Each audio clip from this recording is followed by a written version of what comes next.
Hi friends, ఈ వీడియోలో చూపించే అపార్ట్మెంట్ స్టాండ్ అలోన్ అపార్ట్మెంట్. ఈ అపార్ట్మెంట్ లో టోటల్ గా 10 ఫ్లాట్స్ ఉన్నాయి. ఈ అపార్ట్మెంట్ కి బిల్డర్ 63 kV ట్రాన్స్ఫార్మర్ ఇన్స్టాల్ చేయడం జరిగింది. ప్రతి ఫ్లాట్ కి 5 కిలోవాట్ ఎలక్ట్రిసిటీ మీటర్ అలాట్ చేయడం జరిగింది. ప్లస్ ఒక కామన్ మీటర్ ఉంటుంది కామన్ యూటిలిటీస్ కోసము.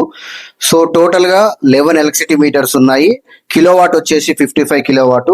మనకు బిల్డర్ ఇచ్చింది ట్రాన్స్ఫార్మర్ కెపాసిటీ 63 kVA. దాన్ని మనం కిలోవాట్ లోకి కన్వర్ట్ చేస్తే 56.7 కిలోవాట్ వస్తుంది.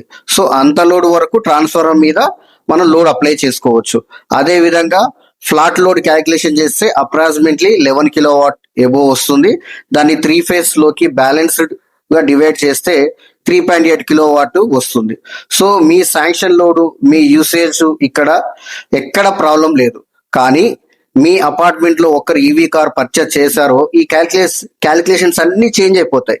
Before EV car purchase, first check your apartment electricity load permission, transformer capacity, also cable current carrying capacity. So ఇవన్నీ చూసుకున్న తర్వాత ఈవీ కార్ పర్చేస్ చేసుకోండి. మీ ఒక్కరి వల్ల మిగతా ఫ్లాట్ వాళ్ళకు ఎలాంటి ప్రాబ్లం రావద్దు. సో ఇలాంటి టెక్ వీడియోస్ కోసం, ఈవీ టెక్ వీడియోస్ కోసం ఫాలో మై ఛానల్.